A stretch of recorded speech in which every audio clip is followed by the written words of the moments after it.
请。谢谢嬷嬷，谢谢嬷嬷。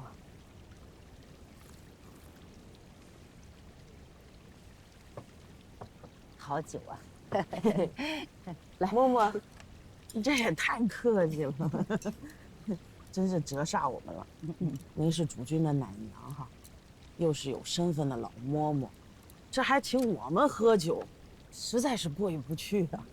可不是吧？什么身份不身份的，我和我们叶哥啊，从来就瞧不上那些高低贵贱的臭规矩。话是如此啊，可是我们到底是内宅做事儿的，主君再好，也管不着我们。我们的头上是大娘子，唉，这大娘子可不像主君似的决断。您看这厨房都乱成啥样了，问都不带问。可不是。今日蓉姐吵着要吃长兜鱼，我便到厨房去问有没有。还没进门呢，就听到里边赖婆子嚷嚷，那话简直不堪入耳。我这乡下老婆子听着都害臊。就这，还是侯府大娘子身边出来的人？说他是侯府大娘子身边出来的人，这也倒未必。当初大娘子从秦府带来的那些陪房们，可如今呢，走的走，死的死，只剩一个向妈妈在身边了。哎，我就纳闷啊，这赖婆子到底什么路来着？啊，粗鄙不堪！我听说呀，她是走了向妈妈的门路进来的，因为来的年头比咱们都长，所以便装得人模狗样的。我跟你说，处处显摆是大娘子的亲信。这还有什么趾高气扬的？依我看呢，你们二位并不比他差多少，凭什么被他踩着一头？我们这4房5房的人，可不如大房的人得脸。说到这个，你们知道征西之前，我们哥是如何一夜之间当上将军？不是说秦王救驾有功吗？如今的天子啊，当初还在潜龙之地盘桓，后来京城宫变，是哥一路冒死护送，又搏命拼杀，打死叛贼，这才有了今日的荣耀。如果当初哥贪生怕死，缩在禹州，只顾保命，他能出头，能有这泼天的富贵？那嬷嬷的意思是，一朝新臣换旧臣，你们二位若能合力将那赖婆子拉下来，去了大娘子的眼中钉，她能亏待了你们？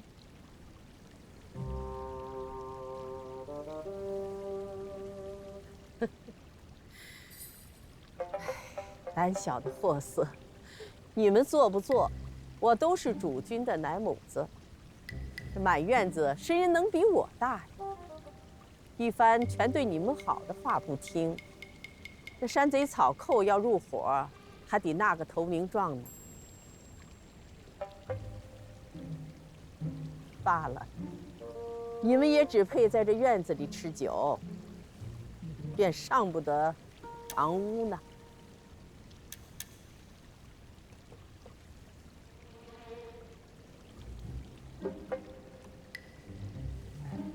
嬷嬷说的有道理。是，嬷嬷，您的话我们都记下了。哎，嬷嬷，我们敬你。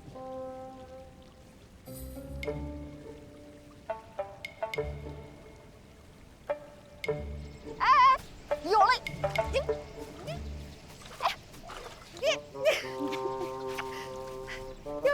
就是，来，我来，哎，钓了这么多，晚上的下酒菜都有了。哎，哎，自从跟着这姐姐姐夫来到这汴京之后啊，我只今日最开心了。不用拘着脸看那些长辈的脸色，也不用行不摇头、笑不露齿的装闺秀。那你以后就经常来。也只有你不嫌我野了，在这汴京城，哪个富贵千金不是当着我的面客气奉承，背地里都笑话我是从穷乡僻壤里出来。别说是钓鱼了，我就是说话大声些，他们也要笑话我。有时候我还不知道他们在笑话我，我还跟他们一块儿笑。你也笑话我？与我谈得来，你与我老家一位堂姐，年纪相仿，性格也相仿。她也是疯玩疯跑的性子，什么上树掏鸟蛋，下河抓蛤蟆，她样样都会。在老家，我与她最谈得来。日后她来我家了，我叫她跟你一起玩。这东京府都快把我憋坏了，也不知道还能不能活到你姐妹来的日子。我这姐夫啊，当了皇帝本来是好事，可这身上却上了枷锁似的。我要是出一点错，我就是给全家惹祸了。世家大族本就是这样，盘根错节，牵一发动全身。好歹你是嫁到了郑家，公婆兄嫂都是名门出身，日子长了，大伙儿就都知道你本性纯良，也就接纳你了。小桃，你把这鱼送到厨房去吧。咱别钓了，再去逛逛吧。这园子还有一大半没逛下来。好啊。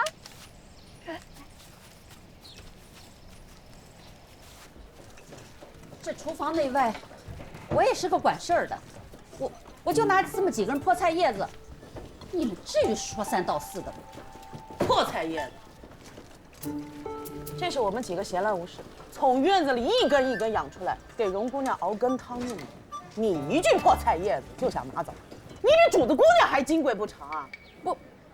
不就是几根野菜叶子吗？我吃了你的，我再摘回来给你补上，不就完了吗？用得着这么大惊小怪的？哎，就是，哎，我说啊，就几根菜叶子就算了啊，那别吵吵。补上！大娘子问起来，我怎么交代啊？啊？你可清楚，这不是几根野菜的事儿。自你管厨房以来，有多少东西化作银子进了你的腰包，你说得清吗？你少拿大娘子来压我啊！又没吃你的，又没花你的钱，你心疼个什么劲儿啊你？我看你就是看见别人捞油水，自己捞不着，你眼馋了吧你？着急了你！跟我他妈，我抽干嘛你？哎！你们这些人拿下我就打死了！臭人口贱！我吃你还敢那么小？你打死你！哟，你们家进贼了？不是，一定是厨房的妈妈们都吵起来了。算了，咱们找个清静的地方说。哎不，这是摔东西了，姐姐你们管管。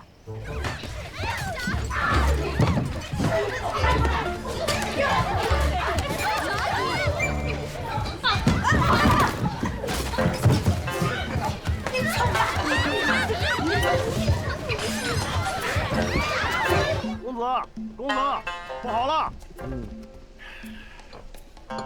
那边厨房打起来了。啊，出什么事儿了？听说是为了几根野菜，赖妈妈、花妈妈、田妈妈和10几个女主婆子在那里动手了。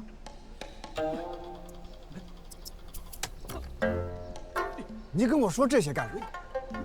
难道我还管厨房那些小事儿吗？大娘子呢？让她过去瞧瞧去。大娘子不敢管，说那几个是侯府长辈派来的妈妈。哦，那就算了。没事吧？没事，将军。你还是过去瞧瞧吧。什么好瞧的？几个婆子打架，我还要管？让他们去打，大不了把厨房砸了，把顶拆了，我找人再建就是了。哎呦，来，吃酒。哎，你们几个把锣打起来啊！好嘞。嗯，对。光看着不过瘾，有点裸点那才带劲儿。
沈国舅兄妹俩是乐着走了，你也不怕那小沈娘子到处说去，说咱家治家不严，女使婆子天天打架，比唱南曲还热闹。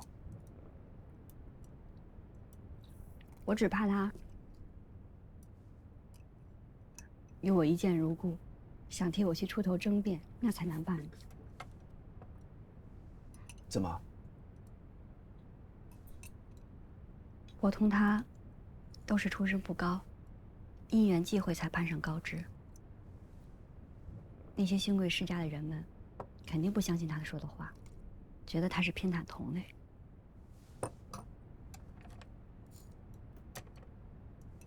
你放心，总有一日，我让那些人都不敢瞧不起你。既来之，则安之。你在外头已经给足了我风光和面子，这家里边这点事儿，还让我自己来闯一闯吧。攘外必先安内，家里面干净了，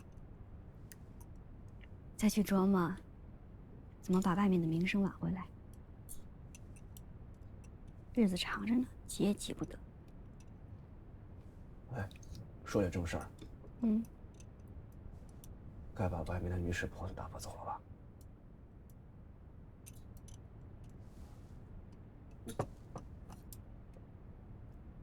丹爵，哎，你出去帮我传个话。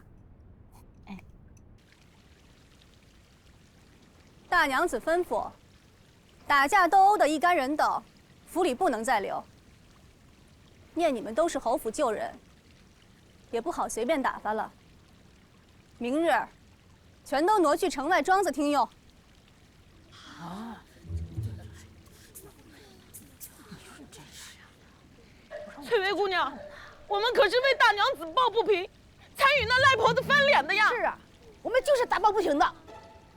抱不平也要好好说理，动手打人算怎么回事？你们说替大娘子抱不平，这事儿反倒成了大娘子的错了。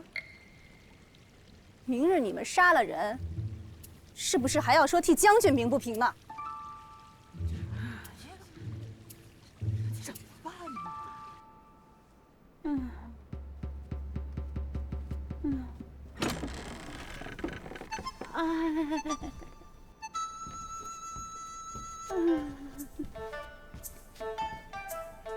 妈妈伤势如何了？还疼不疼？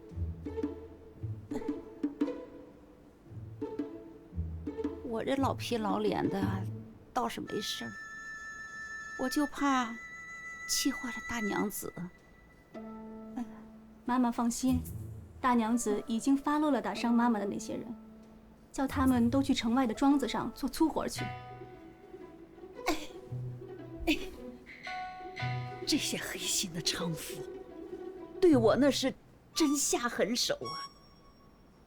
大娘子处置的对，不过这么多人都走了，肯定缺人手了。赶明儿啊，我得张罗着，再弄些新人进来。大娘子说，妈妈受了伤，园子里的事儿就别操心了。今日晚上就送妈妈去城外的庄子，只管安心养伤，别的不用挂念。不，我这伤不碍事儿。大娘子吩咐时，主君正好在，就派他的2个长随小厮跟着护送。妈妈就别客气了，早走晚走，总是要走的。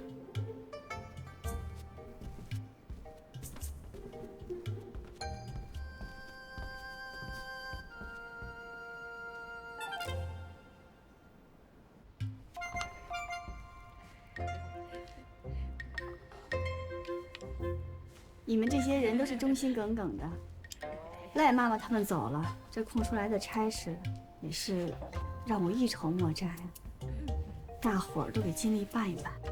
大娘子放心，我们办事无不尽心的，什么侯府我们一概不认，我们眼里只认大娘子，只听大娘子的差遣。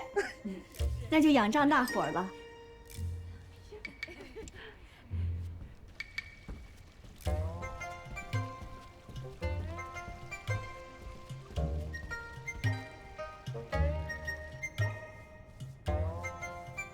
你呀，要想给女儿梳好头，也得照着式样来呀。怎么能梳得跟个狮子狗似的呢？你看，这么一上头油，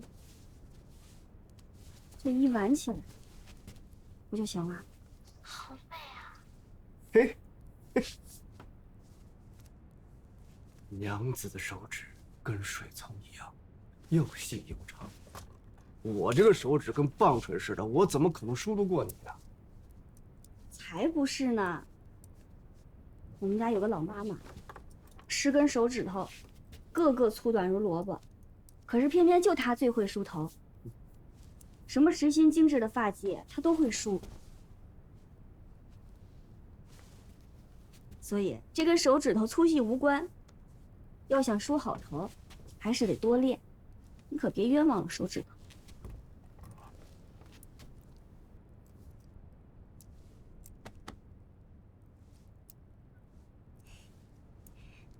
梳得美着呢。好好，我多练练。准备就拿娘子的头练练手。哎，别，你别救我还笑！别救他！救我呀！别救他！哎呦，别闹啊！那个，我再教大娘子一些防身之术。那我一会儿过会儿再来。哎，等等，什么事儿啊？侯府的大娘子来了。来兴师问罪了。你先把茶奉上，我随后就到。是。你先去，我到时候躲起来，听你们在说什么。倘若他敢欺负你，我便出来给你撑腰。你还是想想，怎么把这头发梳好吧。插哪儿，自己看看。快点呀！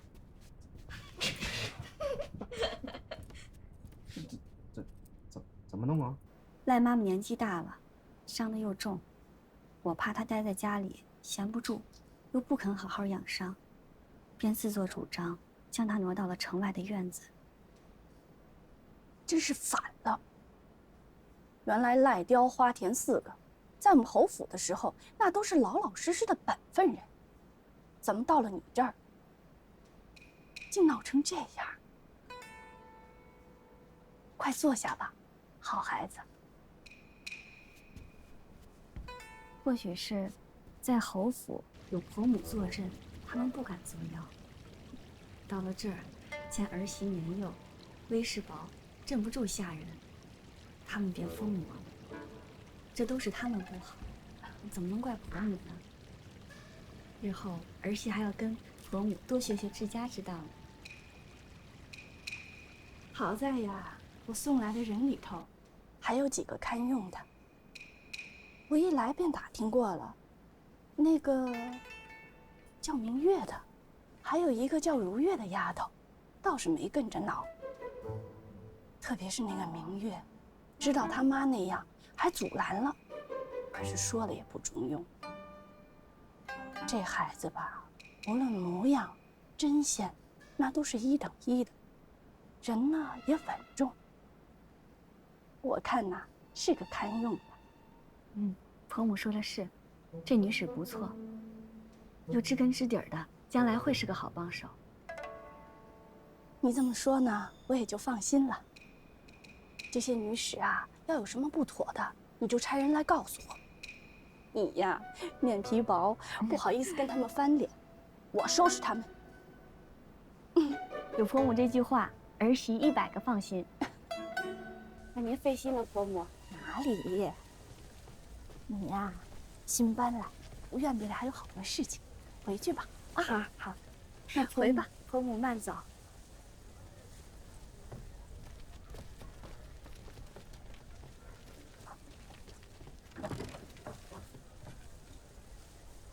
快回去吧。哎，走。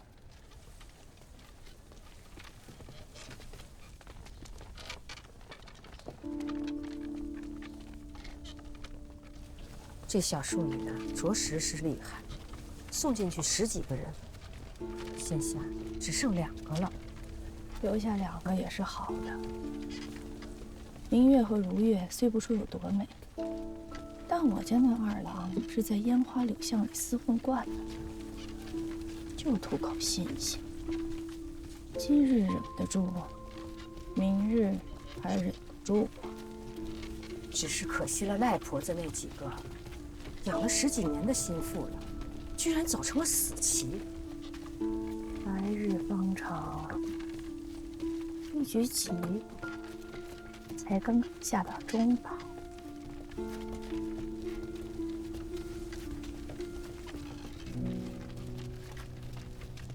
弟弟，我自己写嘛。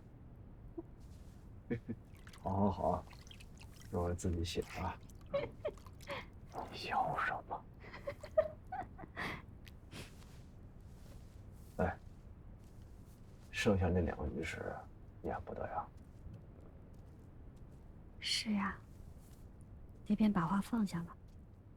即使他们有错，也是那边来招呼。我若撵他们走，那就是背弃尊长了。背弃尊长？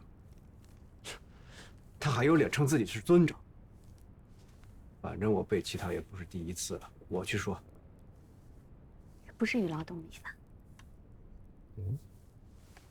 娘子还有别的对策？我身为当家主母，打发个人还不容易吗？唯一的难处是不能给人留下画饼，要师出有名。你们行军打仗，不是也讲究个不占屈人之兵吗？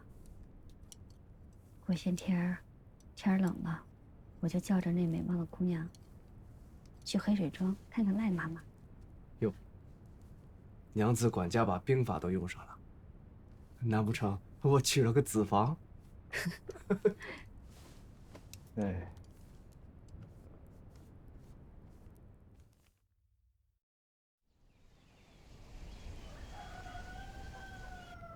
这里实在是太冷了，连个暖手捂脚的都没有，我实在是待不下去了。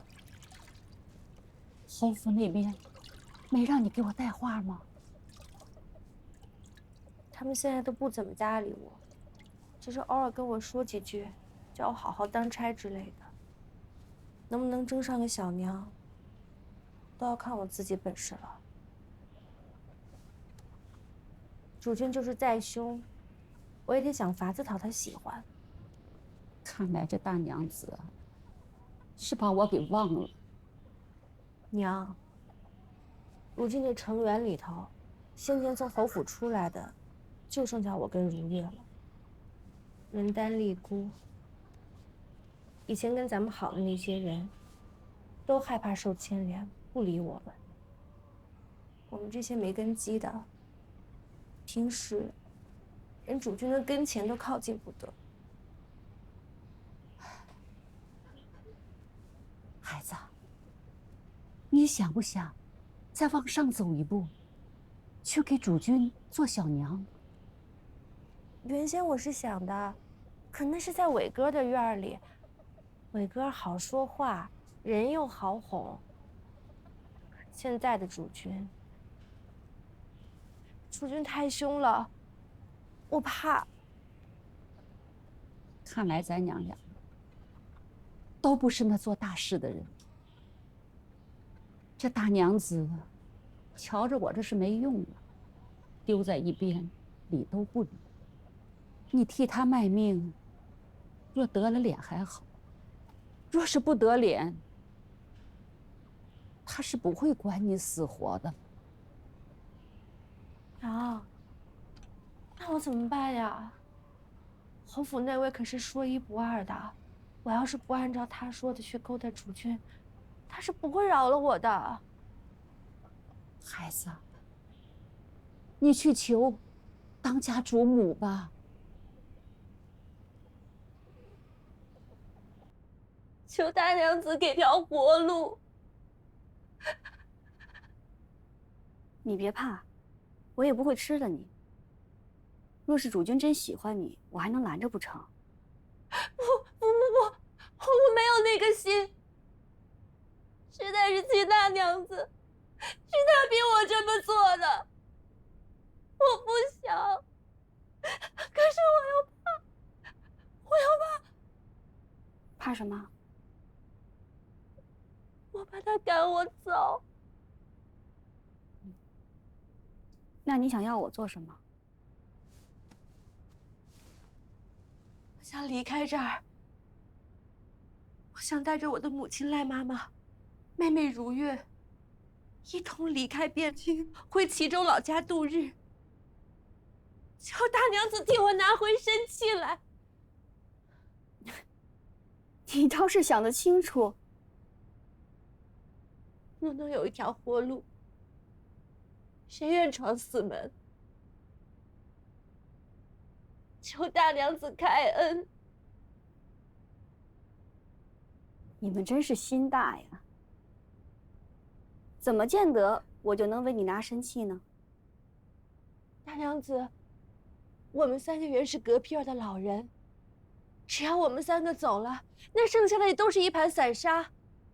不管是大娘子驱赶也好，还是酌情留用也罢，横竖都不会再有什么风浪了。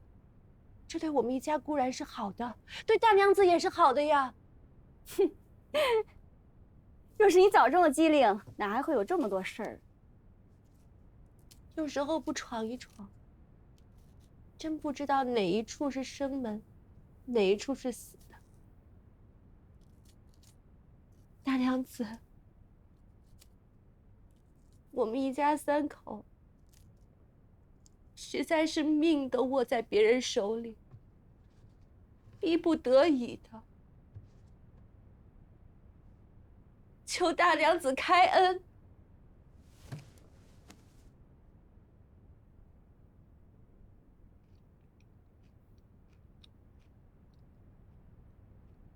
行了，你们去吧。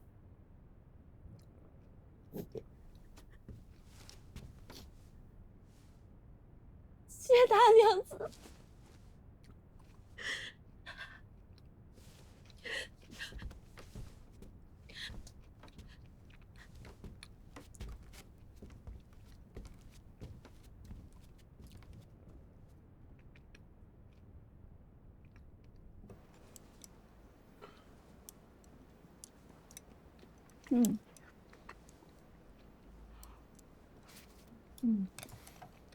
这个肉也好吃。来，你快尝尝。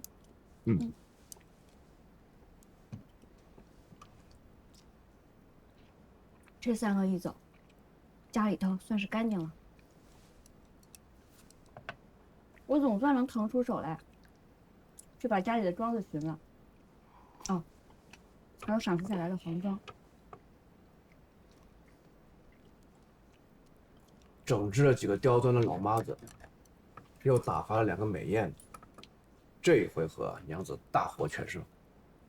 寻庄子的事，你什么时候高兴再去就行。若不是有关人在背后给我撑腰，我就是这个胆子，我也不敢这么干呀。这功劳嘛，还是算官人的。小滑头，你就是个小滑头。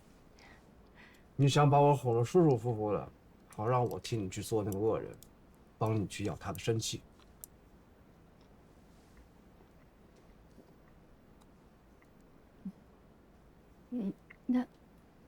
那就我去吧。我跟你开玩笑的，你怎么就当真了呢？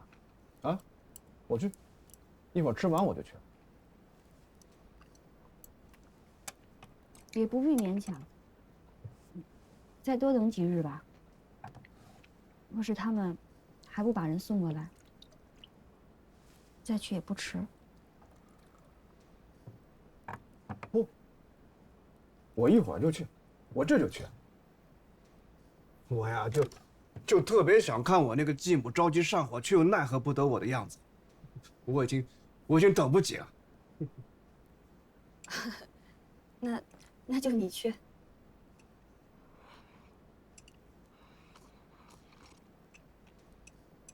娘子，我把你娶过来，就是为了让你享福的。你要是觉得家里事儿太多，你尽管丢给我。我就想看到你像刚才吃肘子那样自由自在，不管你想要什么，我都会答应你。我是个钉笼子，也不能完全猜得到你到底想要什么。你得跟我说啊。怎么忽然这么说？我说话算话，言出必行。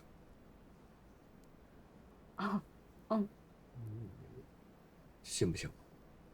我信你。真的？真的。主君，石头家里人来了，说要紧的事要禀报。是在水岸上遇上他们母子2个。我是越看越像您给我们的画像，我寻思着让他们先住下来，让我汉子回来报信儿的。可也不知怎么的，被他看出了破绽，趁他上岸的时候带着娃娃跑了。我汉子立刻下去追，可转了个道就不见了踪迹了。下次若再有踪迹，一定要再三小心，哪怕这7、8个大汉把他围起来，一口气捆了都成。是，白兄弟，这次的事儿也没能给你办好，实在是对不住啊。也不是，这个女人实在是狡猾，她比最厉害的男人还要狠，我都挣扎不了。你们也是投鼠忌器，也怕伤着她身边的孩子，是我给你们添麻烦了。比眼里的沙子摘干净了，这账目也清楚多了。今晚我能睡个安稳觉了。之前大家都觉得姑娘嫁到顾家要有多凶险呢，瞧着姑爷护着姑娘的样子，我就放心了，老太太也就放心了。这天下没有谁是谁的靠山，他是个好人，又顾惜着我，这就很好了。不过，凡事儿最好也不要太指望人。大家都有各自的难处，实在要指望，也不能太多太深。指望越多，难免会有些失望。失望一多就生怨怼，怨怼一生，仇恨就起，这日子就难过了。大娘子不像是在说官人，倒是像在说东家。就是要把官人当成东家呀，要兢兢业业些。如今是新婚，将军自然会有些新鲜，可是这日子也不是只有这几个月，未来还有几10年要过，总是指望他，他也会有一天嫌担子重的。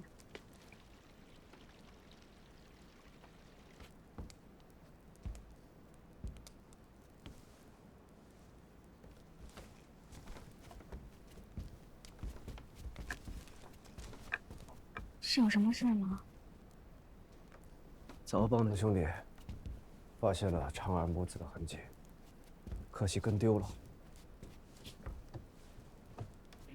不妨事儿，既然有踪迹可循，曹帮路子广，总是能找到的。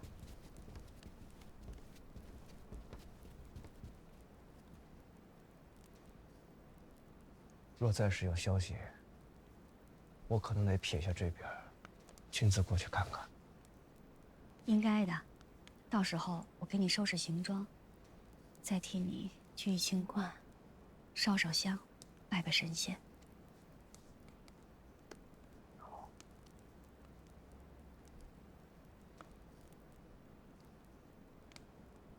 你刚才说寻庄子的事儿，其实那上边一年也出不了多少银子，不必太上心，别累着自己了。怎么能不上心？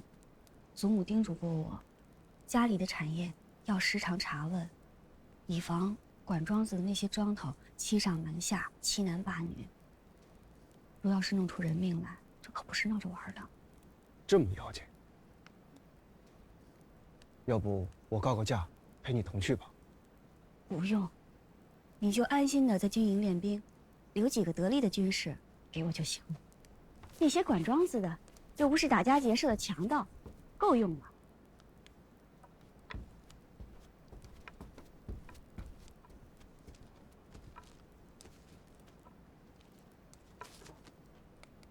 我若撇下这边，独自一人去找昌儿，你不会不高兴吧？哼，之前常嬷嬷也问过我，我实在是不知道为什么不高兴。我都觉得，若是有下辈子，我都想做你的孩子了。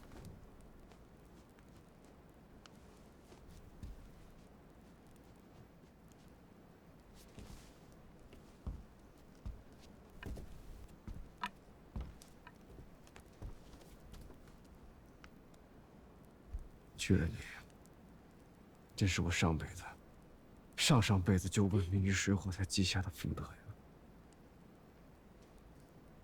你早就跟我说过这些了，知道了。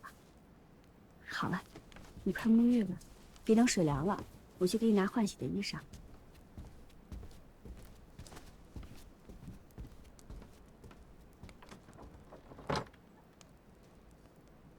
我到底该怎么做，才能让你真的信我呀？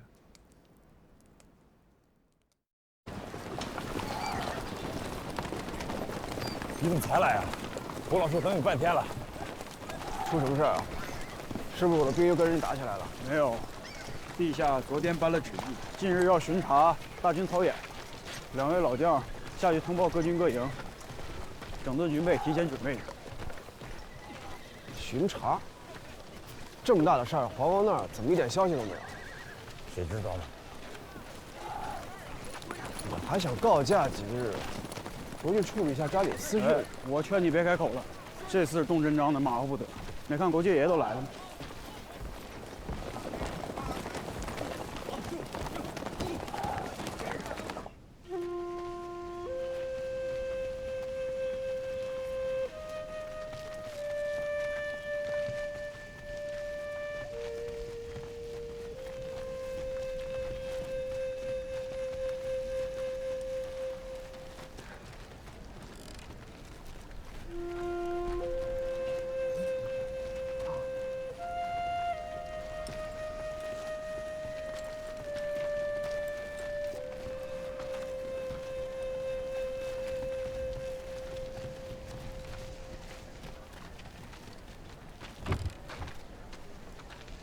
小人巴老福给大娘子请安了。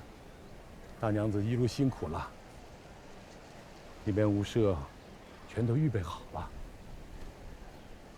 八管事也辛苦了，天已经快黑了，还让你们都在这等着。大娘子是贵人，能抽空到我们这儿来瞅瞅，那是我们的福分，我们盼都盼不来的。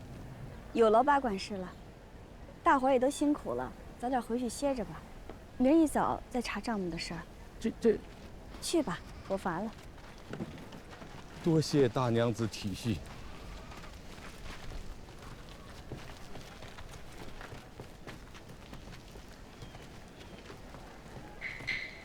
这黑山庄和后面的古岩庄可不比咱们裴家带来的小雨庄，都是朝廷罚没的田产，人头也不收。翠微姐姐，我有点怕。傻姑娘，大娘子叫你们预备东西，都预备齐了吧？备好了，都在后头。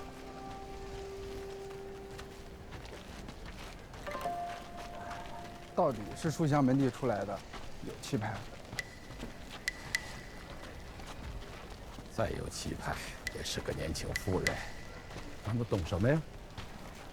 明天按我们商量好的，一汇报便是。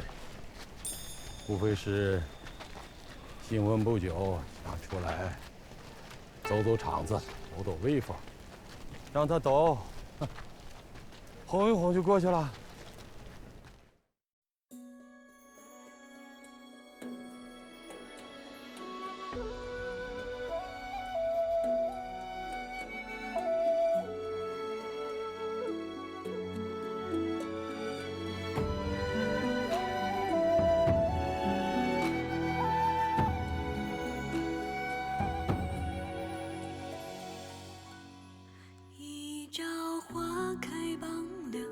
熏香无觅听候，